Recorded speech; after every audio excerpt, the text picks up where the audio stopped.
প্রকাশ্যে প্রেমিক প্রেমিকাদের আদর বা ঘনিষ্ঠ হওয়া ভারতের বেশিরভাগ সময়েই কড়া প্রতিক্রিয়ার জন্ম দিয়েছে। তৈরি হয়েছে বিতর্কও। সম্প্রতি বেঙ্গালুরুতে ঘটে যাওয়া এ ধরনেরই এক ঘটনাতেই তার অন্যথা হলো না। বেঙ্গালুরুর মাদাভাড়া স্টেশনে মেট্রোর জন্য অপেক্ষারত এক যুগলের জনসম্মুখে ঘনিষ্ঠ হওয়া নিয়ে পড়ল হইচই।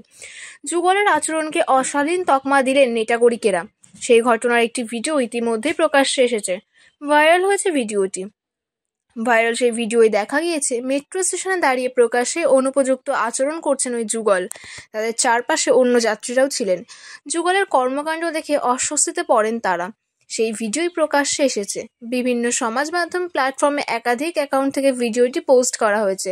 ইতিমধ্যে 10 লক্ষের বেশিবার দেখা হয়েছে ভিডিওটি। ভিডিও প্রকাশ্যে আসার পরে সমাজ মাধ্যমে নিন্দার ঝড় উঠেছে। তীব্র প্রতিক্রিয়া জানিয়েছেন সমাজের বিভিন্ন স্তরের মানুষ। মেট্রো কর্তৃপক্ষ এবং স্থানীয় প্রশাসনের কাছে ওই যুগলের বিরুদ্ধে অবিলম্বে ব্যবস্থা নেওয়ার দাবি জানানো হয়েছে। এক নেটাগরিক লিখেছেন, আমরা কি পরবর্তী প্রজন্মের জন্য এই ধরনের উদাহরণ তৈরি করছি? অন্যজন আবার ব্যঙ্গাত্মকভাবে লিখেছেন, মেট্রো স্টেশনগুলিও তাহলে এখন ঘনিষ্ঠ হওয়ার জায়গা হিসেবে কাজ করছে। তৃতীয় এক নেটাগরিক লিখেছেন, নির্লজ্জ এবং অশালীন আচরণ।